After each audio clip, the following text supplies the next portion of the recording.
What's going on with everybody? It's your boy Eric, aka Young God, coming to you live in the Green Dungeon, giving it to you real raw rugged. Usually I let the guests introduce themselves, but she's playing with tarot cards. I don't know if I'm finna get a spell put on me right now. I'm a little scared, but I'm gonna let her introduce herself. What's going on?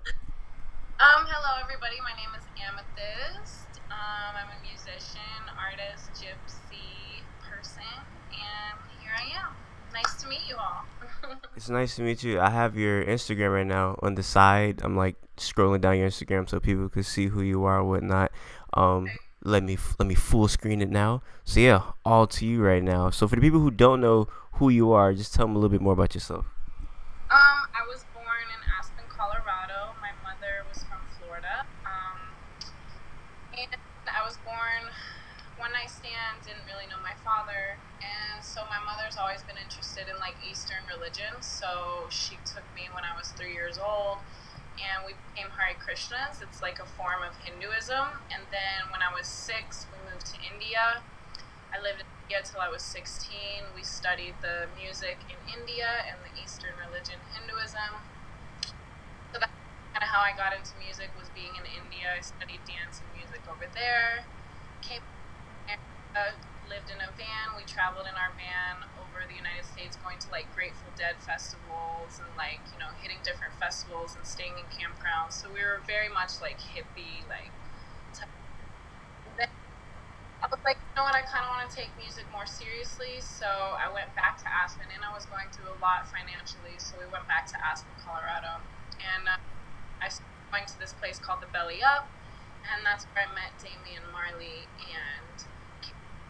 and they asked me if I wanted to tour with them. I said yes, moved to Miami, signed to them. Did so well, I was like, I'm gonna move to LA. So I came out to LA. Hold on, the last thing you said just broke up. Say it again. I said I came out to LA, and I've just been out here doing music ever since. When did you move to India? What age? I moved when I was 6 years old, and studied dance and the religion and music over there. So we basically like went to all the different holy sites in India, and like, we would walk barefoot, and we lived in ashrams or temples. So it's very like a very spiritual upbringing, which I still try to implement in my life on a daily basis. Did you not like develop an accent from being down there?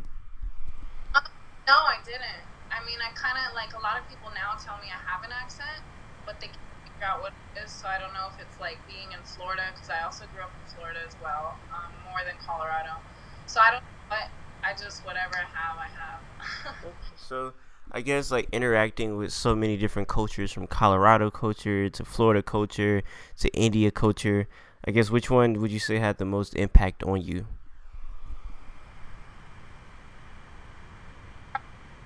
And India. yeah, it's a very powerful place. It's very rich, very poor financially, but also very rich spiritually. So it's like this double like entendre that you're always like dealing with. So it taught me a lot of like here and how to be grateful, and like, we're so lucky in America. We don't even realize how dope it is here. Like, the whole world is amazing, but we have so many freedoms in America we don't even understand. Like, in countries, that shit is hard. It's hard for people over there. Like, we're very, but we love India. I would go back anytime. I haven't been back because I just haven't had the. So, my fault. What were you gonna say? India was it. India was like, kind of what molded me. So is that when you started making music in India? Yeah, I started playing the mridanga drums. It's like this two-sided drum that sits like this. We play one to each side. I started singing there, and I started doing Bharatanatyam, which is like Indian dance. Are you would you classify yourself just as a musician, or are you a model as well? Because I see a lot of like you pop up on a lot of like modeling pages on Instagram. So how would you classify yourself? I'm more of just use. I consider myself an entertainer. Mm. But to say that I'm just a singer or I'm just this, because I can sing, I play instruments, I dance, and I look. So I think that I'm more of an entertainer sexuality, like most of the biggest stars in the world ever did. They have a sexual presence about them. So I mix it up. That's really why I have those, because I understand that sexuality plays in the role of entertainment. Do you think a pop star could be big without using sexuality? Absolutely. It just depends. It depends on the situation. Look at Adele. Mm. Adele is big, but she's not a totally different vibration, you know? Yeah, definitely without sexuality. So you said that you had to deal with Damian Marley and it didn't go through. I don't know if I'm just like reading crazy stuff, but I heard that you turned out a deal from Flo Rida. Is that true? That I actually did as well. I toured with Flo Rida, and I had a deal on the table with him as well. And I chose not to take it because it was just not best interest for myself. He's an individual, and God bless him, but it wasn't right for me. So I don't want to be stuck to a label, because I actually also got signed to Red One. It's a huge producer. He like all of Lady Gaga's music. And some of these deals, you know, you get locked into these deals and you can't put any music out. And you're like, I'm making all this dope fucking music, but I can't look. No, you can curse. I don't know. It's okay. You can definitely curse. Okay, cool. I was like, I can't load it up on SoundCloud. I can't put out videos. Like, I can't do anything. So, like, why be signed right now? And they're not giving me any money. I'm still having to do my own work, support myself, but I'm signed to you. So, basically, if I get anything, you're getting paid off of all my work. So, it's just not the time. Like, eventually, when the right deal comes and my own coverage, then I'll. So you don't regret not signing the not Red Bull, but Flo Rida. Absolutely not. Okay. I feel because I wouldn't sign to Flo Rida. Flo Rida looks like somebody I wouldn't sign to. I've never heard somebody blew up on Flo Rida. I wouldn't do that at all. You know, he's incredible. He has his pocket, but you know, and it's hard for artists. It's hard to sign to other artists because other artists are focused on their own career. Unless they're like, I'm done with my career. I'm going to focus on you and make you a star. But he's not there. He's focused on his own career. So I was like, you know, this just doesn't make sense for me. Well, fast forward to the first song I've heard about you. It was the song that you recently put out. Purple Everything, right? So I would assume like a lot of that is about drinking lean and whatnot. Are you a lean drinker? I was a lean drinker. I have since given it up. Now I am. You say it again. You kind of broke up. I drink only weed lean, so it's basically just weed syrup. So there's no actual codeine in it now because I had to give that up because it was really just with my with new things. Mm-hmm. So now I drink weed lean. I'll show you the bottle. Hold on. I've never heard of. I'll just talk while you're walking around. But yeah, I've never heard of weed lean. That sounds crazy. Good. It's made just from cannabis. It only has marijuana in it. Yeah. Slacktivist. That's hilarious. Slacktivist. Yeah. It's. Well, yeah. I bet that tastes disgusting. There's no way that could taste good. It tastes so good. You put this in some spray, yo. It's so yummy. It's like Jolly Ranchers. So it's almost like when people smoke cigarettes and they're like, I gotta kick it, so they start smoking like e-cigs. Is that like the equivalent? Like that. Yeah. Which one tastes better, like for the taste value? I think they both taste. They're kind of medicine-y to me. So I know this one is way better for your health. Like this is just so better for you.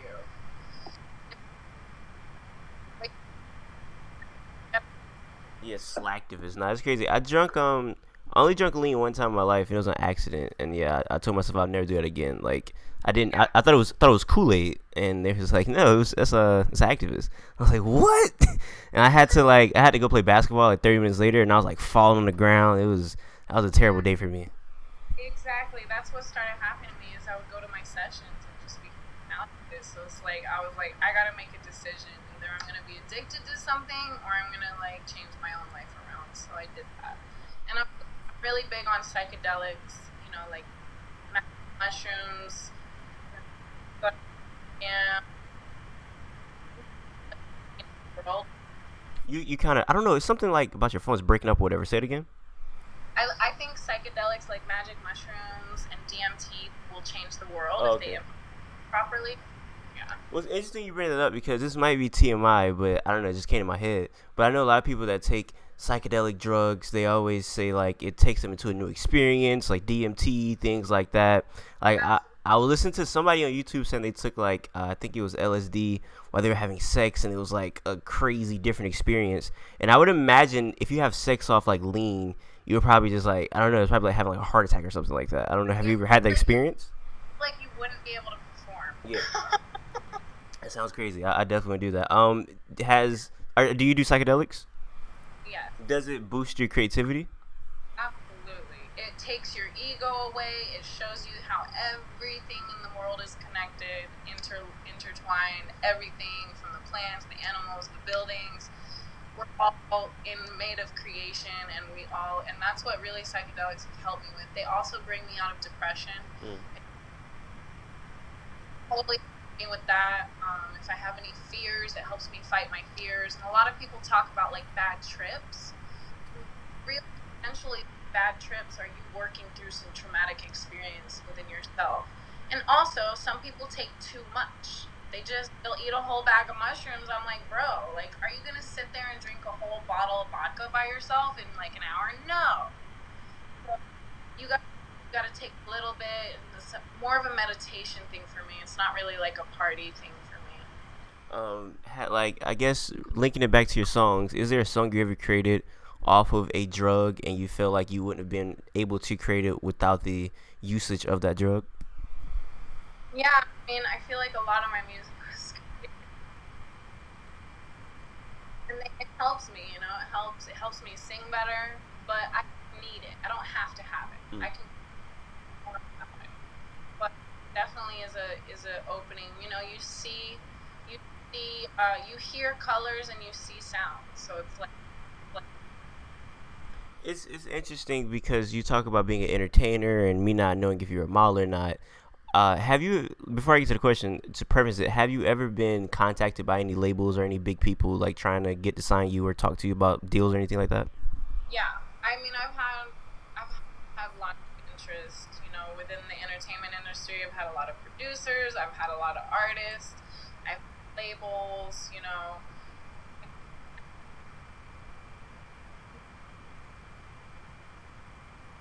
back with some labels who are interested in me. So there's definitely that, but I'm just trying to do it all independently as long as I can. So I build my own leverage and then get a distribution deal with somebody big. But I want to have my own following and leverage before I do that because I don't want to be like someone's pet, Yeah. you know? Well, it's kind of interesting you say someone's pet because that kind of segues into my question. Because me being a male, I know how crazy males are. Has any like male, either like artist or like executive label, like try to give you like a sexual favor, like, hey, I'll sign you if you, hey, like, has that ever happened to you yet? It's not. It hasn't, or it has. As Oh, it yeah. has. It has. How do you handle those situations? Um, you have to somewhat, especially when it's executives, you have to somewhat tread lightly, you know?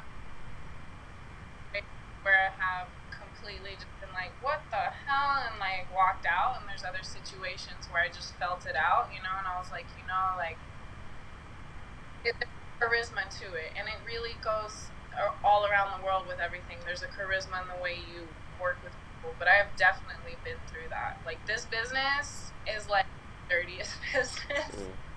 But it's beautiful at the same time. That's the duality in it. Would you be okay? Well, speaking of sexuality, would you be against, I guess, in a lack of a better term, smashing your way to the top, or would you be against that? Um, my theory is you're in a business, artists, actors, entertainers, they're in a business that other people don't understand.